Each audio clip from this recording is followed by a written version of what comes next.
Well, Caitlin, what do you think? About time to get started? Sure, let's get going. Okay. Well, we don't want to make anyone wait. So we're going to get started. Good evening, everyone. Thanks for joining us for this webinar, NWMO Transportation Planning, a process guided by Indigenous, social, and technical science. My name is Vince Ponca, and I'm the Regional Communications Manager for Northern Ontario with the Nuclear Waste Management Organization, or the NWMO for short. I'm joining from Thunder Bay, the traditional lands of the Anishinaabe Nation, and the traditional territory of Fort William First Nation, signatory to the Robinson-Superior Treaty of 1850. I would also like to acknowledge the Métis Nation of Ontario and the role the Métis played in the culture and history of this region. Caitlin? Great, thanks very much. And my name is Caitlin Burley. I'm the Manager of Transportation Engagement for the Nuclear Waste Management Organization, which means that I'm responsible not only for talking to people about our transportation program, but more importantly, for taking what you have to say and working with our technical team to ensure that people's questions are answered. I'm coming to you virtually from Kingston, Ontario, which is the traditional territory of the Anishinaabe, the Haudenosaunee, and Huron-Wendat. There's also a significant Métis community, as well as First Peoples from other nations across Turtle Island present here today. So we're really excited to be here tonight so that you can learn more about our work to date on the transportation framework and preliminary transportation plan, as well as future action, including work with technical experts, Canadians, and Indigenous peoples. In case you're not familiar with the NWMO, our purpose is ensuring Canada's used nuclear fuel is managed safely for generations to come. As you may know, we've all relied on nuclear energy to power our homes and businesses for decades. A necessary byproduct of this energy is used nuclear fuel, which is radioactive and must be contained and isolated from all of us and the environment around us for a very long time. But we'll get into more details about that shortly. But before we start, I just want to share a couple of guidelines about using Zoom webinars.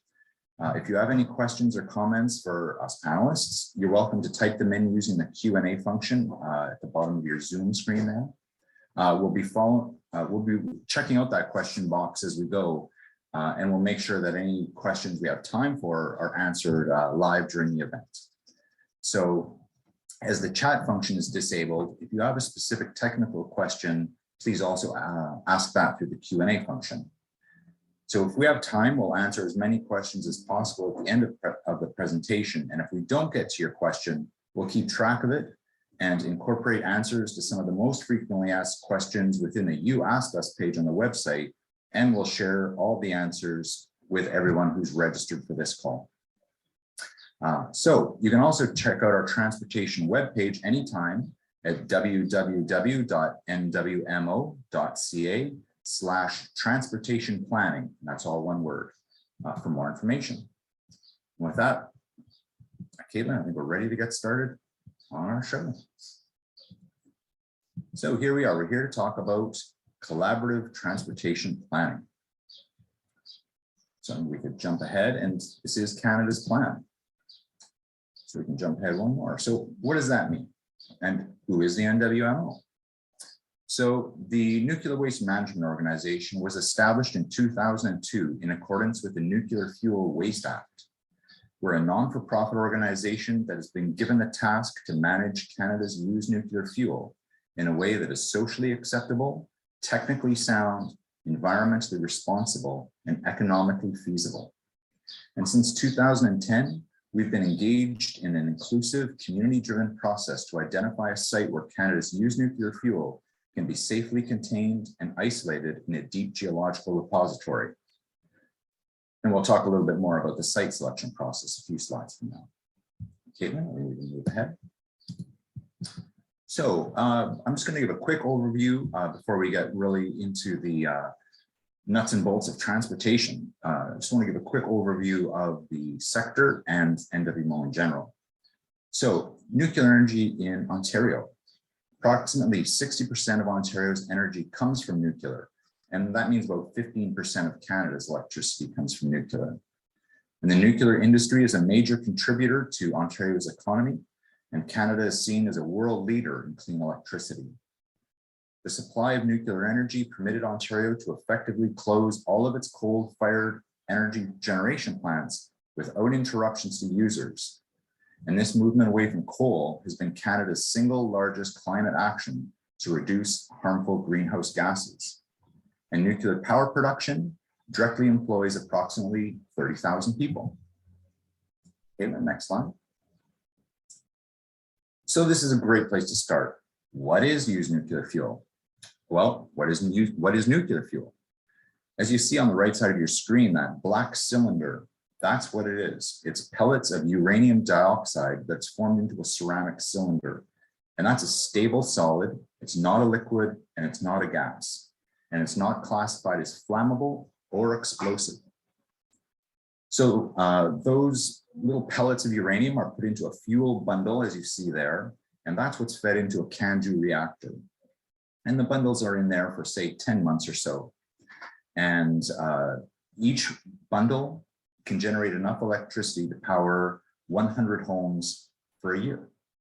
And currently in Canada, there's roughly 3.3 used fuel bundles being safely stored. By the time DGR would be operational, we'd be over 5.5 million fuel bundles. Thank you. So what happens to nuclear fuel when it comes out of the reactor? As I said, it lives in that reactor for roughly 10 months to a year. And then when it comes out, it's physically hot and hot in terms of radiation. So the first thing that happens is it goes into these storage pools, like you see on the right side of your screen. And the rods live in that pool for approximately 10 years. And they lose in that time 99% of their radioactivity. So after that time, 10 years time, they're put inside the barriers you see on the left side of your screen. And these are at the nuclear generating sites, and those containers are made of concrete and steel. So you may wonder, if 99% of that radiation disappears in the first 10 years, why not leave it in there for an extra 2 weeks and just take care of that final 1%? Well, due to the way uranium decays, it actually takes that last 1% to get it down to the rate of natural uranium is going to take 1 million years to get it down to that rate. So we really do need a solution that's equal to that risk. If this used nuclear fuel is a danger to us for hundreds of thousands of years, we really do need a solution that's equal to that time scale. And these containers you see here, they're safe, but their lifespan is roughly 50 to 100 years before they would need to be recertified. Caitlin?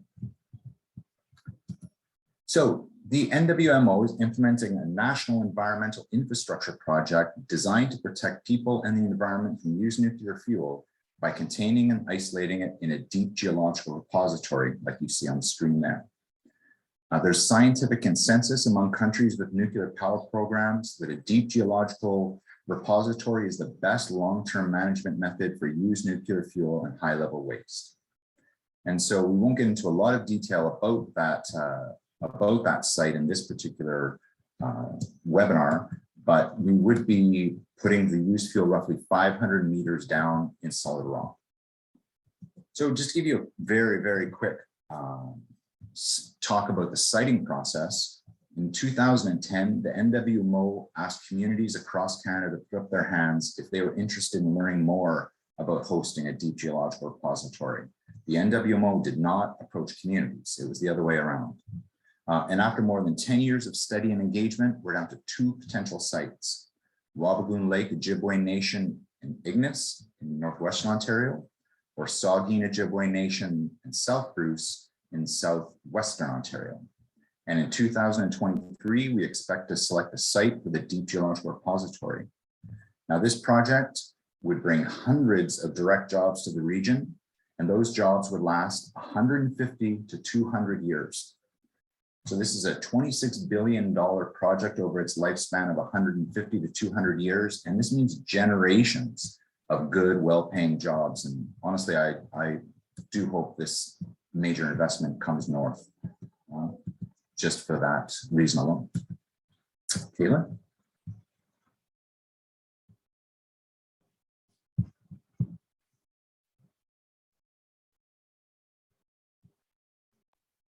Gotta unmute myself. Wonderful. Thanks so much, Vince. So transportation is an essential part of implementing this work, and I'll show you why on the next slide. But to do this, we have to keep in mind that while technical experience and demonstration are important, and the science and demonstration behind the transportation of used nuclear fuel is very strong, we also exist in a society where we need to acknowledge the importance of Indigenous knowledge, Indigenous science, and social safety in our work. So I'd like to start off with this slide when talking about transportation because it highlights the necessity of transportation in the program that we're talking about. As you can see, used nuclear fuel is currently located above ground at different facilities in Manitoba, Quebec, New Brunswick, and Ontario. So those are the purple dots that you're seeing in front of you. The majority, 90% of the used fuel, is located in Ontario. So getting it to whichever site is selected, as Vince said, and you can see the two sites that are currently still in the siting process, they're in blue, will require transportation. Now, this transportation will not occur for another 20 years in the 2040s when a deep geological repository is operational. And to provide some additional information, depending on which site is selected, we'll be looking at two possible transportation systems. An all-road system, which would involve transporting about 2 shipments a day for a period of 45 to 50 years, or a road-rail combination transportation system, which would involve about 1 to 2 shipments a week for that same period of time. Now, I want to set the context for this presentation with a few facts about safety.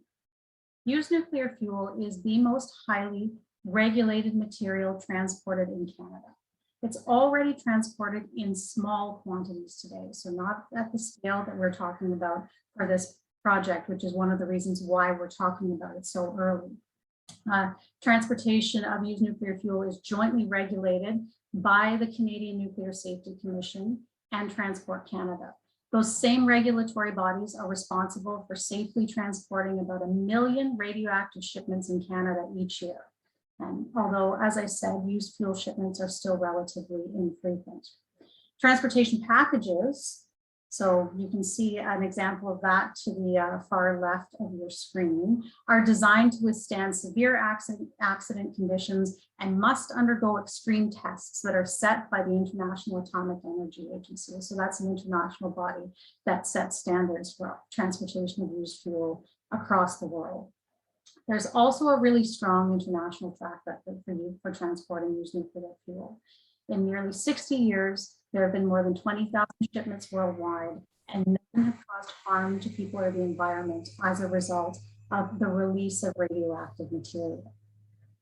Caitlin, just jumping in here, has there been severe accidents involving these containers in the past? Yeah, so certainly I don't want to imply that there has never been an accident related to transporting used nuclear fuel. In fact, there have been a few accidents, but in each scenario or in each instance, the packages that contain the used fuel have done their job. And I'll just bring up a couple of examples, if that's okay. The most severe accident documented for transporting used nuclear fuel took place in the 70s in Tennessee. And in that instance, the driver unfortunately died and the truck was demolished, but the package remained intact. Another example is a bit closer to home. Near Dryden in 2001, a transportation shipment carrying iridium, which is a high-level radioactive substance requiring the same type of packaging requirements as used fuel, was in a crash that once again killed one of the drivers and burnt up both trucks, but the package was also found to be intact without releasing its contents. It's a good question to get that one over. Yeah, thanks. Great job. So perhaps just to emphasize the point that I made about worldwide shipments, used fuel is transported around the world on a regular basis for different reasons. Some countries transport it to store it, other countries transport it to repurpose it. But regardless of the reason for transporting the used nuclear fuel, All of those shipments must meet those strict international standards. And as you can see, there are a number of other countries that do this on a regular basis. The United Kingdom, France, Germany, Sweden all ship between 40 and 300 shipments a year. The United States has done about 3,000 shipments to date. And it's really important to note that international collaboration and knowledge sharing is a priority for us to ensure that Canada's plan benefits from the best available science and research. So if it's safe to transport and it's already regulated in Canada, why are we here today? Well, you'll remember that I spoke about the importance of Indigenous science and social safety. So while we need to and will adhere to all regulatory requirements, what is equally important is finding ways to include Canadians and Indigenous peoples into the planning process. So we've had many conversations with people over the past 7 years and beyond, actually.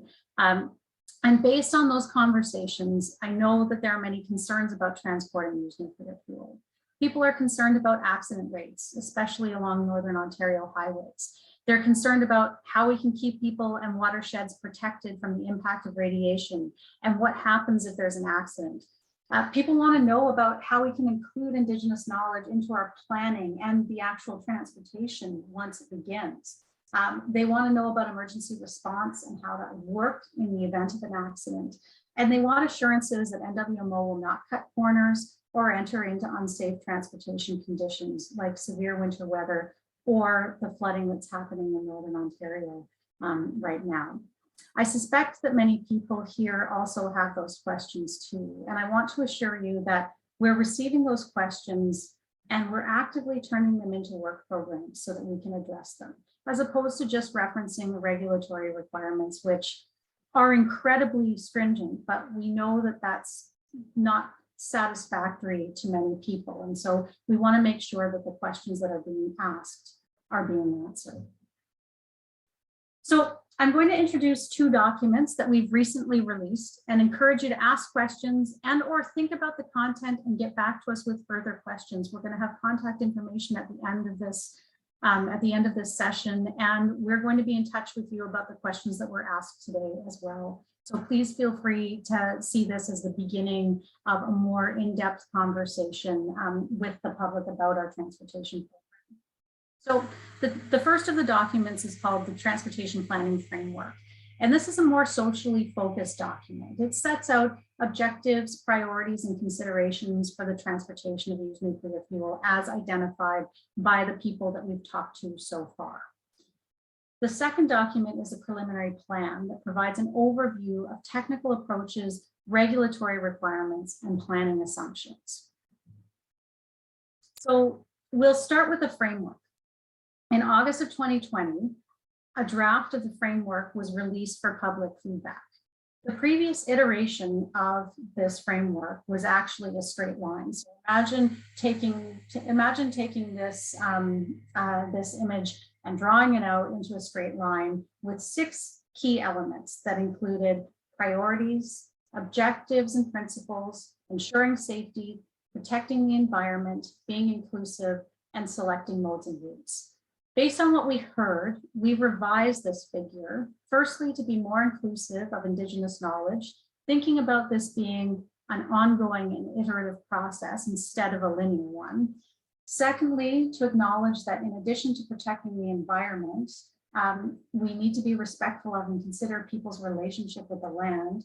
And thirdly, to be clear that community values and future generations need to be considered in this process. So the circle represents how all of these elements must work together and are interconnected, with community values and future generations being at the heart of the circle. We also asked people to identify their priorities for transportation planning and have reflected those back in the framework.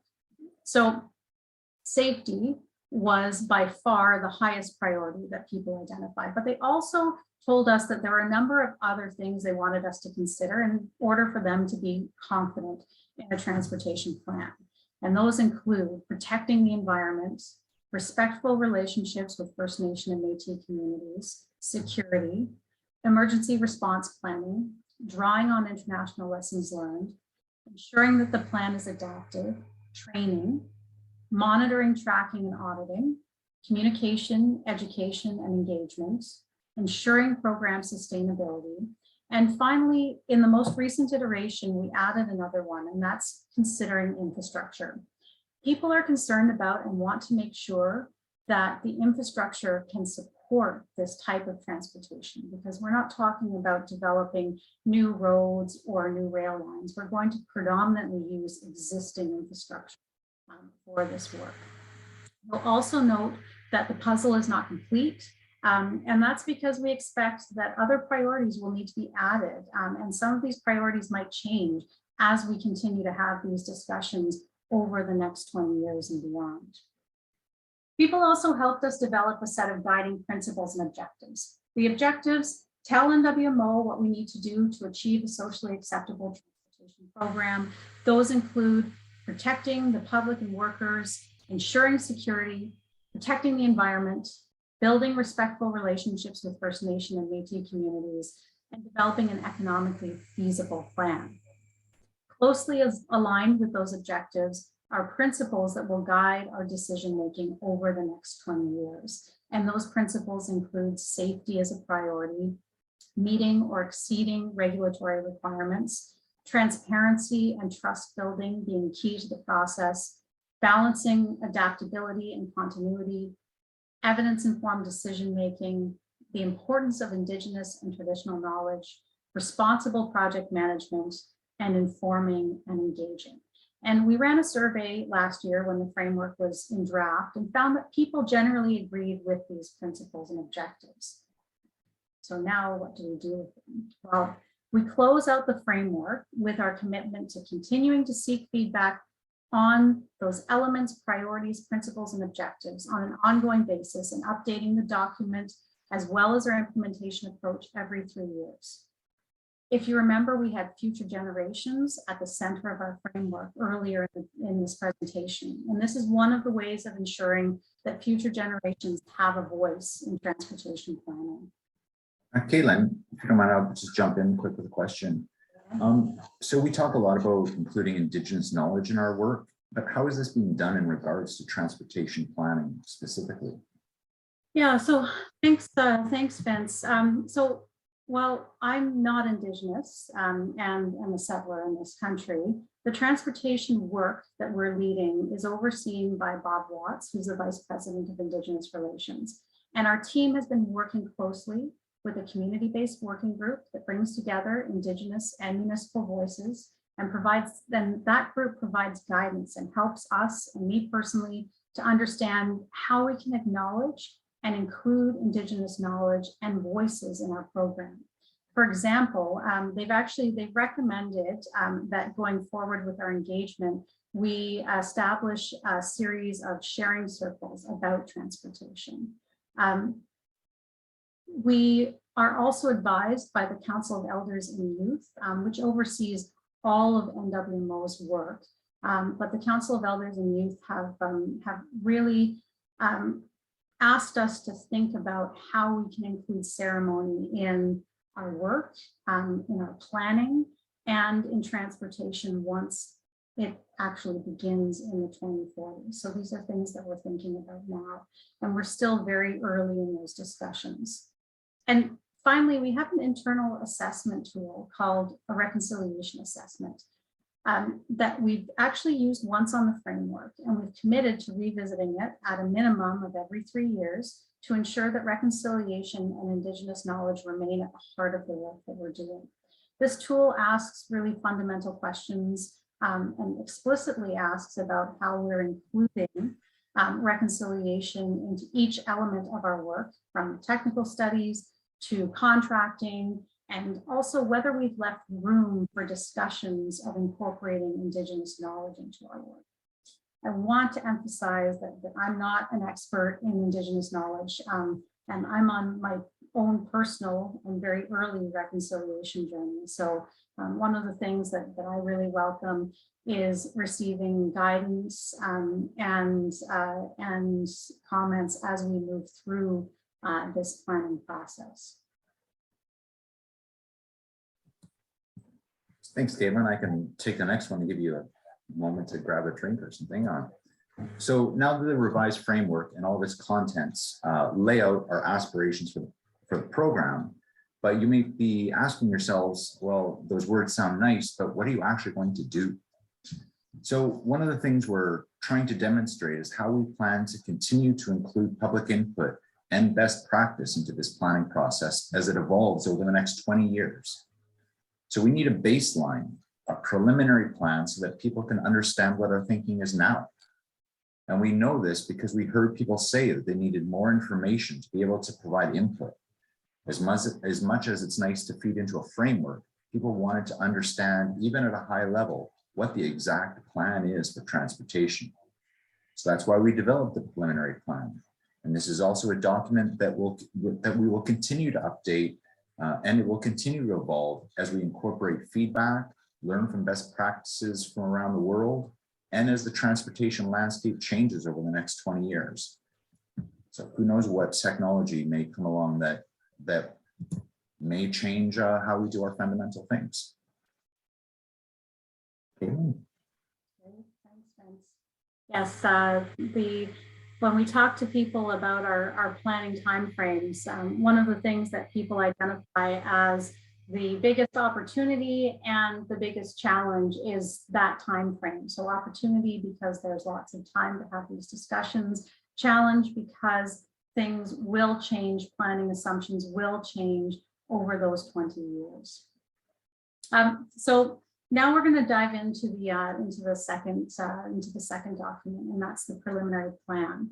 And this covers a number of different topics, which I will go over today. However, we can't go into everything because it's a 30-page document. So I would encourage you to read the plan if you're interested. And as I said before, come back with questions and comments, or put your preliminary questions out and connect with us and plan a follow-up discussion. But fundamentally, what the plan emphasizes are the layers of safety that will be applied to transportation. Those include, as you can see from this slide, the transportation package, which I really consider to be the heart of the safety program and the primary way we protect people and the environment by shielding of the used nuclear fuel. This, of course, is not the only layer of safety. There are operational controls, such as constant monitoring and 24/7 communication. There's security and emergency management plans and procedures. And finally, a management system, including ensuring compliance with Transport Canada and the Canadian Nuclear Safety Commission requirements. So we'll start with the package. We've spoken, if you've joined any of these sessions before, or you've seen anything about us online, we've spoken quite a bit about the used fuel transportation package, which is featured on the left of the page of the screen in front of you. But depending on where the used fuel is located, how it's currently stored, and which mode is selected, we could be using a combination of 3 different packages. And I want to talk about each of them a little bit. So the used fuel transportation package, far left, would be used for road transport from Ontario facilities. It's about 7 by 6 feet, so it's quite a large size. The body is made of forged stainless steel with walls that are 30 centimeters thick. One of these has been constructed and certified in Canada, and with used fuel in it, it would be about 35 tons. It would weigh about 35 tons. Now, the package in the center is the dry storage container transportation package.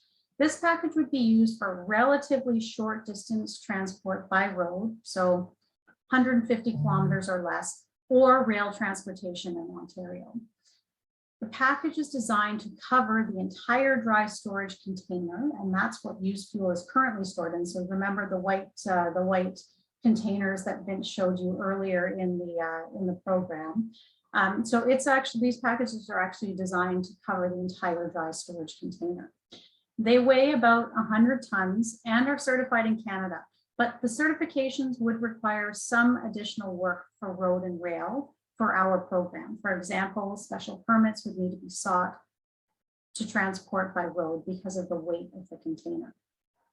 The final package on the far right of the screen is the basket transportation package. Now, this would be used to transport used nuclear fuel from Quebec and New Brunswick and small amounts in Ontario at research reactors, because the used fuel is stored there in cylindrical modules. And one of the goals of the program is to minimize handling of the fuel bundles. So this package would still need to be certified in Canada, but it could be based on a number of other models that are currently used internationally.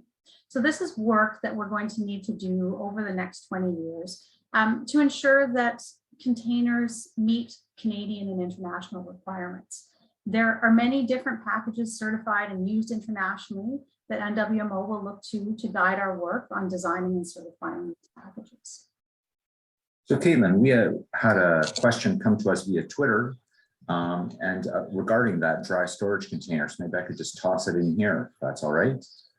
So the question was asking us if we could clarify if a dry storage container package has ever been built for use in Canada.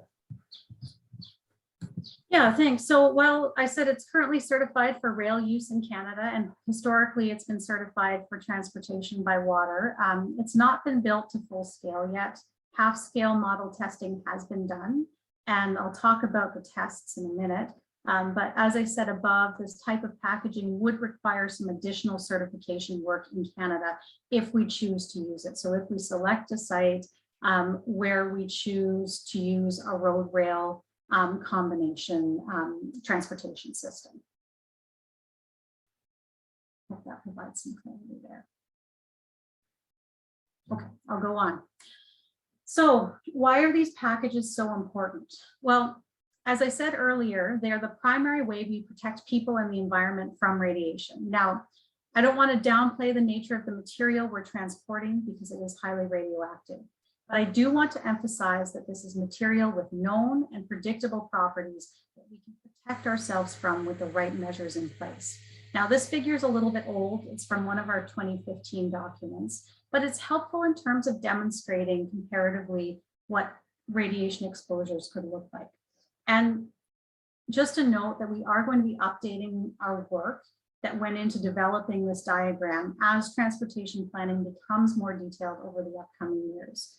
And while we do expect, as I said earlier on, assumptions around transportation planning to change, we don't expect fundamental changes to the comparisons this chart provides.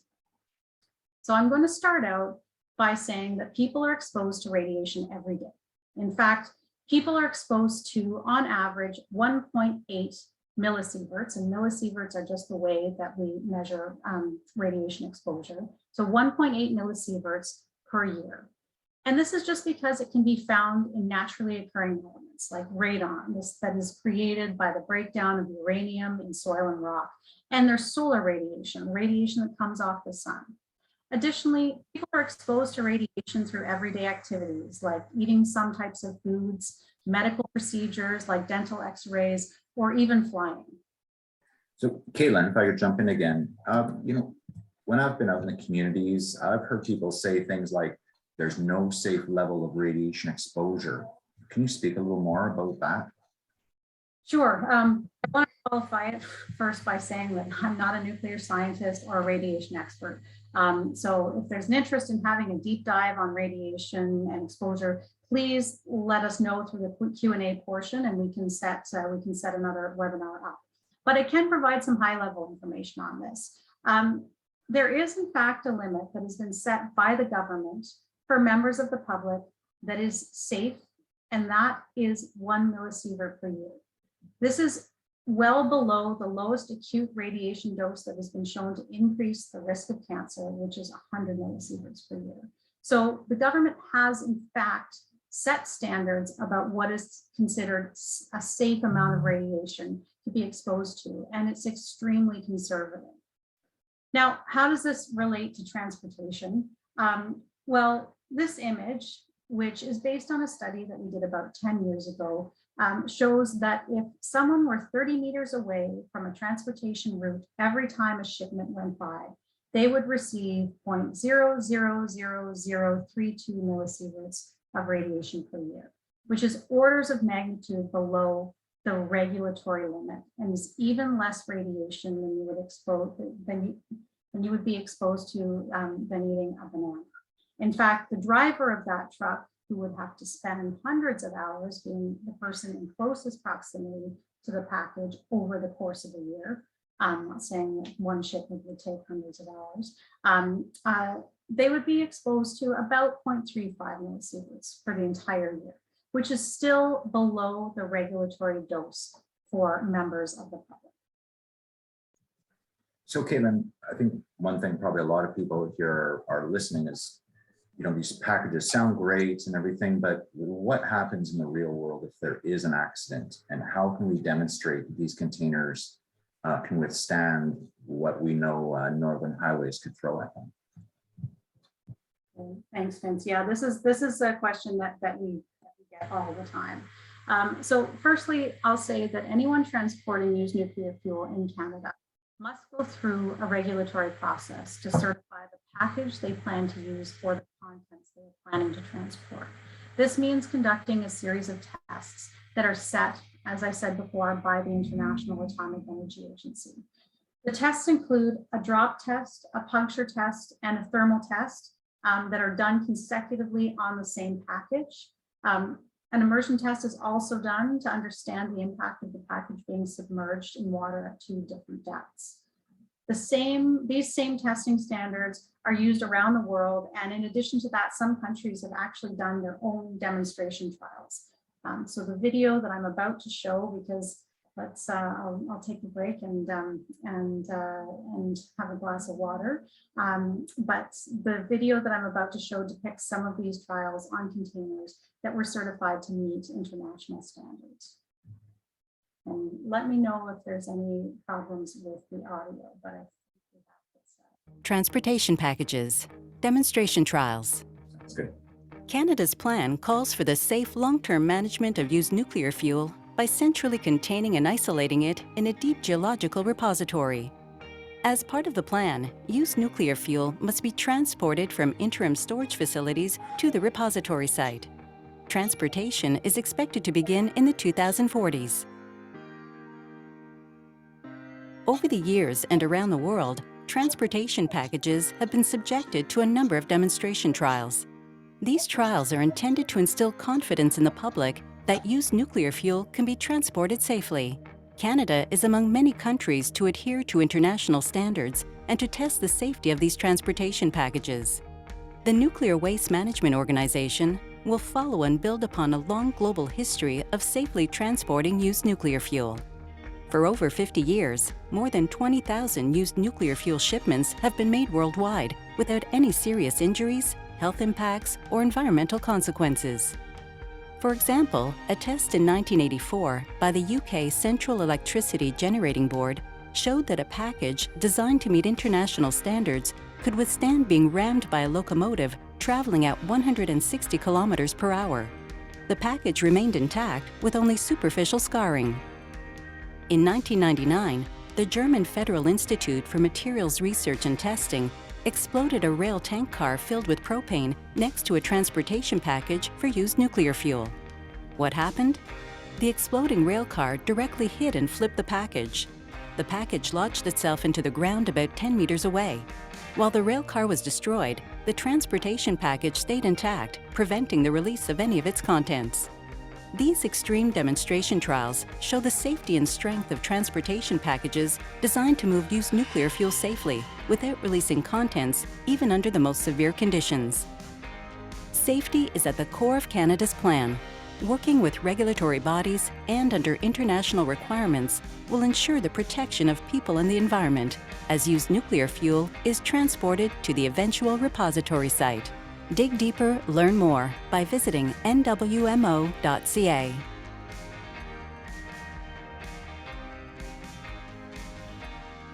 Transportation There we go.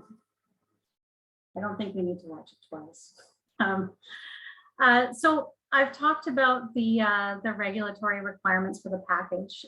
There's also a very strong regulatory framework for emergency management and security. Firstly, a security plan is required for NWMO to even get a license to transport. And then threat assessments must be submitted to the Canadian Nuclear Safety Commission for every single shipment. Additionally, safety and security is built into every aspect of the program, from route selection to communications to tracking and monitoring. So specifically thinking about routing, safety will be the top factor, and there are actually several regulatory requirements that outline specific routing considerations, like most direct route must be taken. That said, NWMO is also informing their preliminary routing analysis by discussions like the ones that we're having today. So people have identified a number of considerations for us to think about as we develop and undertake routing assessments. And these include things like avoidance of large water bodies, like Great Lakes, and avoidance of population centers, populated centers, for example, densely populated centers. On the communication side of things, during transport, drivers will remain in frequent contact with a 24/7 command center. Shipments will also not go out if there are accidents along the route or inclement weather. So something that's already built into our plan is that we expect that we'll be able to ship about 9 months of the year, 6 days a week. And that's not necessarily that we're going to take 3 months off. It's that we expect that there will be downtime of approximately 3 months due to things like inclement weather or accidents along the route, or just other things that would prevent us from safely entering into transportation. The other thing that I want to talk about is real-time tracking and monitoring. So security escorts will maintain constant surveillance of the shipments. Those escorts at this point will be in a separate vehicle, and they'll be responsible for identifying potential threats during the transportation program. And finally, emergency response is part of those security requirements. NWMO will be responsible for informing provincial police when we're going to be transporting, and an emergency response plan will have mapped out all actions, roles, and responsibilities in the event of an accident. We're also currently working with first responders to understand questions and concerns that they might have and factor that into our planning as well. And finally, and we're almost there, I promise, there's a comprehensive system of management and compliance assurance. So this is one of the things that's really fundamental to the nuclear industry as a whole. There is tremendously strict quality management system used in the nuclear industry, which requires very detailed programs and procedures for everything from operations to maintenance to human performance to quality monitoring. There's rigorous training and qualification of staff, routine assessments and audits of programs, regular inspection and testing of equipment to ensure it all meets high standards. And there's a lot of oversight in the processes and protocols, both internally and by the regulators. So NWMO would be responsible for oversight, but there's also oversight by the regulator. A few examples of this. CNSC requires training of workers and emergency responders as part of the application for the license to transport. They also perform compliance inspections and are responsible for investigating all incidents and emergency response situations that occur during transport, even if it's a fender bender, even if it's hitting a deer along the road. Transport Canada establishes requirements and undertakes compliance inspections for training and documentation. Also, they enforce requirements for emergency response and planning. And finally, related to personnel and training, standards are governed by regulation under the Transport of Dangerous Goods Act. So I'm going to close out with a timeline. And just to note on the timeline, we're currently in the orange phase of the work that says 2021 to 2022. As you can see, this is really just the beginning of a process of discussion and dialogue about the transportation program. Our next milestone will be when a site is selected, at which point we'll be able to provide more details about a site-specific transportation plan. However, it's important to know that planning will continue to evolve as we move through that 20-year time frame. We'll have to do we'll have to go through a regulatory decision phase or regulatory approvals phase. So the project will be subject to an impact assessment. There will be specific regulatory review of the transportation program. So all of those certifications that I spoke about.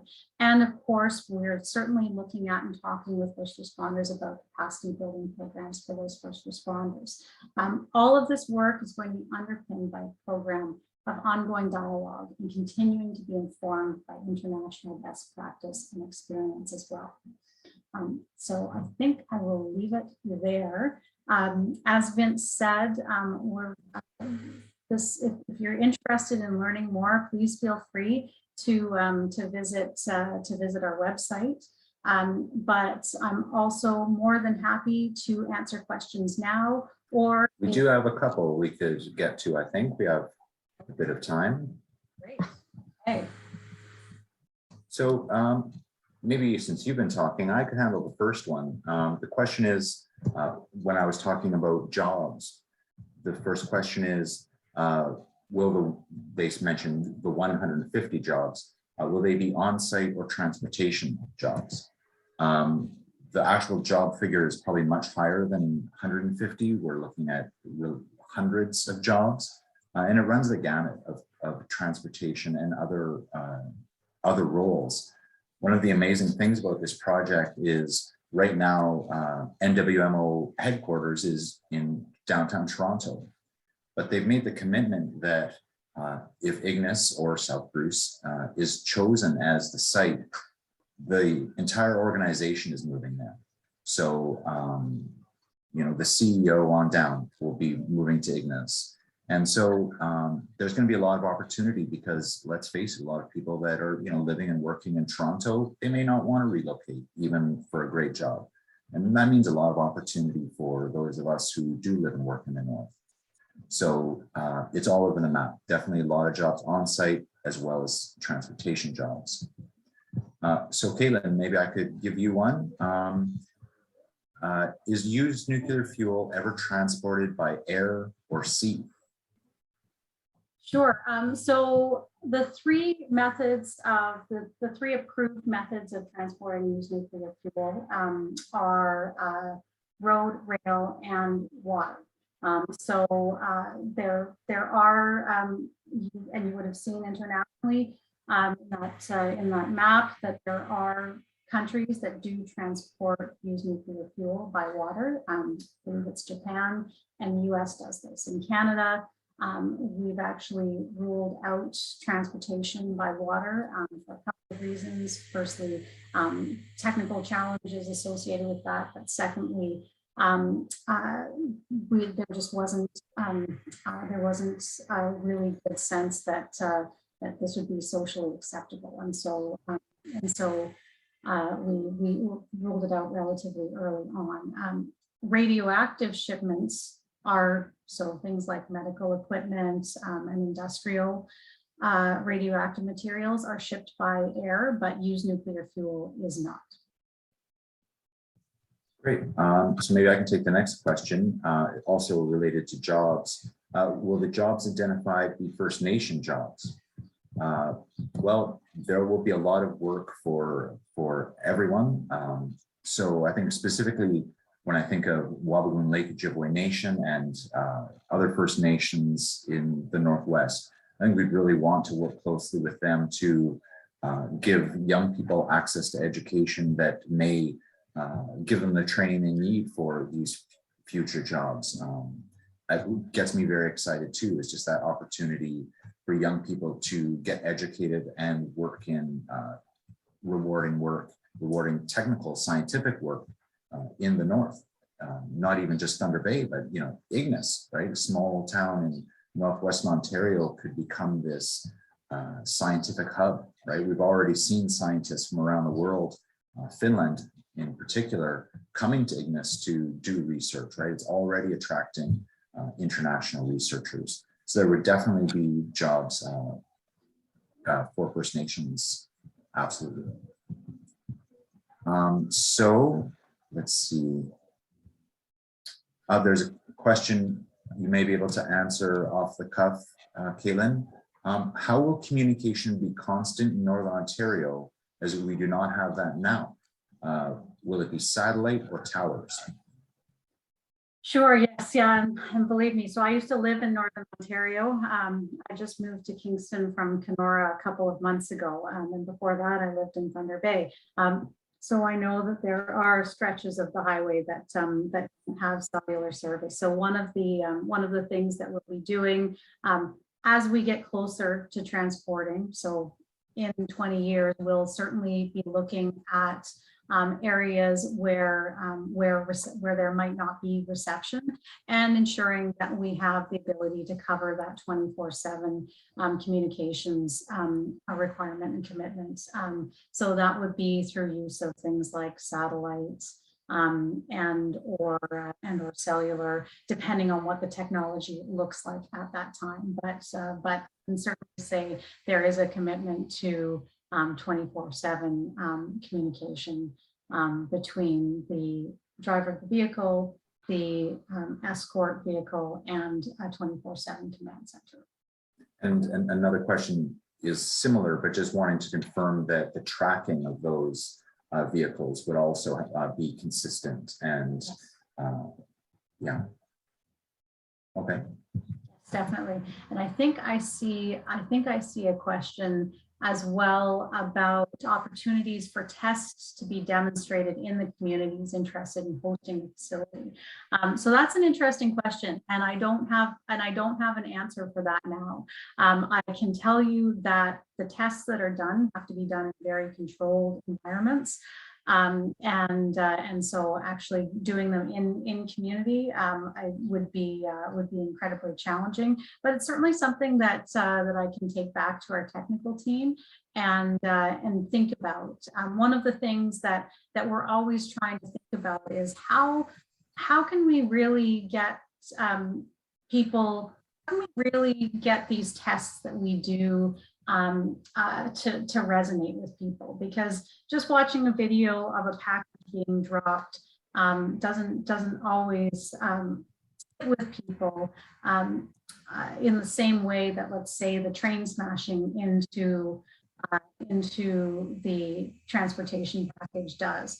And actually, just as a note, one of the things that's really interesting about the comparison between the drop test and the train video that you just saw is that the drop test actually places a greater deal of or a greater force on the container than that train video, because in the train video the package moves, and so the energy associated with that impact disperses, whereas the drop test, all of that impact from the unyielding surface that it hits actually goes back into the package.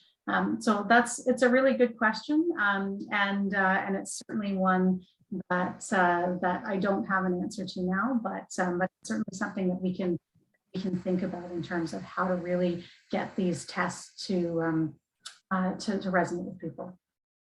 So Caitlin, here's one that we hear a lot, especially in the land of lakes up here. What would happen if these packages found their way into Lake Superior, or really any part of the Great Lakes or any other associated water body? Yeah, and we do get that question a lot. So you will have seen that along with the testing, or along with the video, there's actually, and the slide before that, there's a specific immersion test that would need to be conducted, and that just helps us understand how the transportation package would behave if it were submerged in water, and so that's one of the testing requirements for us to think about it. We've also gotten lots of questions about, well, what happens if the package were to open in water? And so that's one of the work programs that I talked about a little bit earlier on.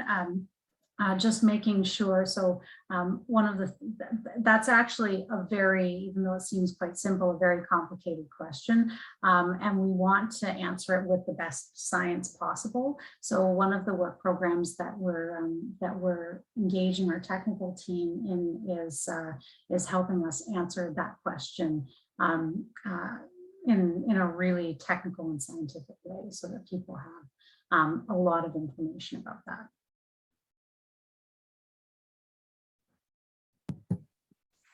So we actually have no outstanding questions, I believe, at this time, unless any come in the next moment or two. We may call that an evening. Oh, right. Yeah, we managed to stay on schedule, Caitlin. It's amazing. Oh, I was just about to sign off, but here, let's ask one more with the time we have. So Caitlin, if transported by rail, would there be a collection point or spur line before it delivered to the nuclear waste site? Yeah, that's the question. Yeah, so once a site is selected, then NWMO would have to make decisions about whether we would go with the all road scenario or a road rail scenario. And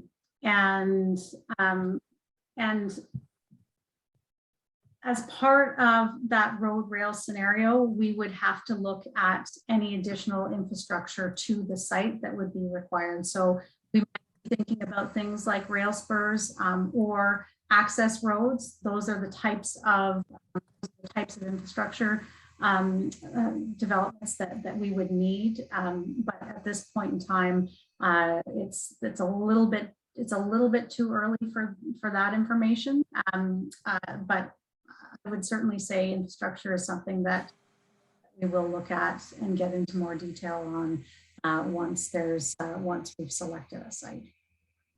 So we still have a couple minutes, so I'm going to squeeze in one more, Caitlin. And Okay. So the question is also around the dry storage containers. Are they intended? Let me see. There's some acronyms here. Will the OPG dry storage container is it intended to be built, tested, and certified by the CNSC? And what the rail transport that it's intended for might look like? There we go, a bit of that.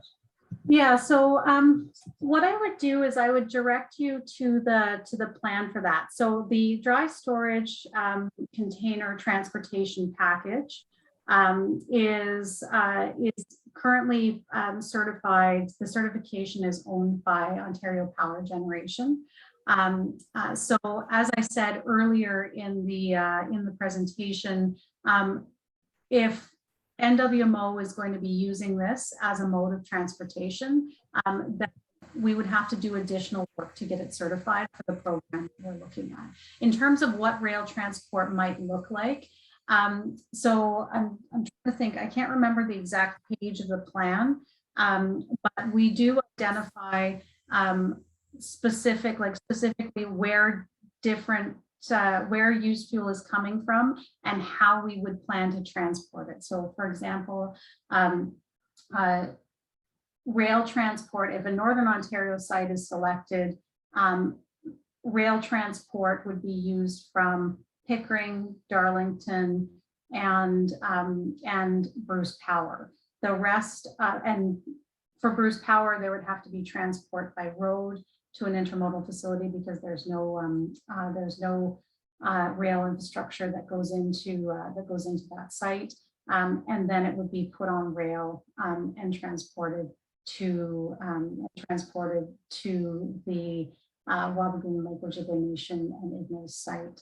But I would encourage you to take a look at the plan that will provide you with a little bit more detail. And of course, once we select a site, we would be able to provide a bit more detail about questions like that, including what the infrastructure, including the infrastructure question that was asked earlier on. So Caitlin, the transportation route would pass through many small communities as well as Thunder Bay here. If Ignis is selected, is this being considered? So so the question, I think maybe what the question is asking is transportation part of the decision making for which site gets selected? And if I'm wrong, let me know. But we're going to need to transport we're going to need to transport over thousands of kilometers to whichever site is selected. However,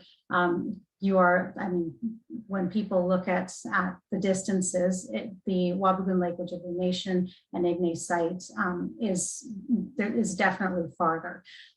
However, fundamentally, we know that we can transport used nuclear fuel safely to either site. And we know that we have a significant amount of time, 20 years, to answer people's questions about transportation and make sure those questions get answered. So what it comes down to in terms of site selection is identifying willing host communities in partnership with other surrounding communities as well, working in partnership with other surrounding communities as well. Transportation is not a huge decision-making factor when it comes to site selection. And Vince, let me know. I mean, you're much more involved in the site selection work than I am. So let me know if there's anything. Yeah, well, I think in general, in the Northwest, we really do engage with the whole region, right? We really, with our Mobile Learn More Center, we're all over. I know we're in Red Lake next week and really traveling a lot. So it is very important we make sure that people throughout the region have a strong understanding of this project, because really it will be could be a game changer for the region in terms of the job market and just opportunities that way. But we did have, I'm sorry, go ahead. Oh, I would just say, and the one thing that we're really committed to is continuing to expand our engagement. So Yes. So when we first started engaging on transportation, it was predominantly with the siting communities, and many of those siting communities are actually along potential transportation routes. So we've engaged with some communities, but we know we need to and we want to expand our engagement into Northern Ontario, into Quebec, into New Brunswick. And so that's really going to be part of our planning as we go forward and part of our engagement program as we go forward. It's to start getting out into those areas where we haven't been as active over the next number of years. And like I said, we do have 20 years to have these discussions and make sure that people get their questions answered. The other thing that we have, once the site is selected, is an impact assessment. And we will be engaging people as part of that impact assessment. And people will have an opportunity as well to get involved in that process and have additional discussions about transportation as part of that process.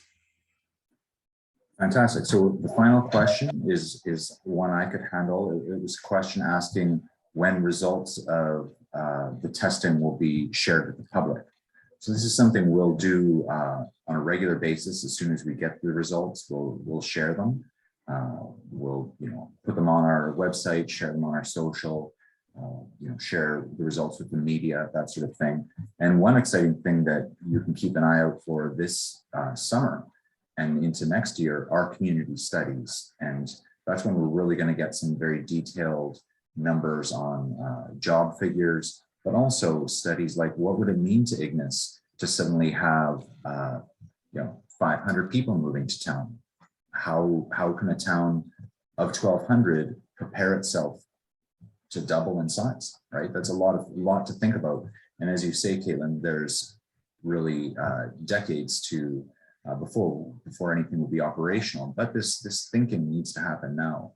Really, it is such a large project and it would require such a large workforce that really we need to plan now.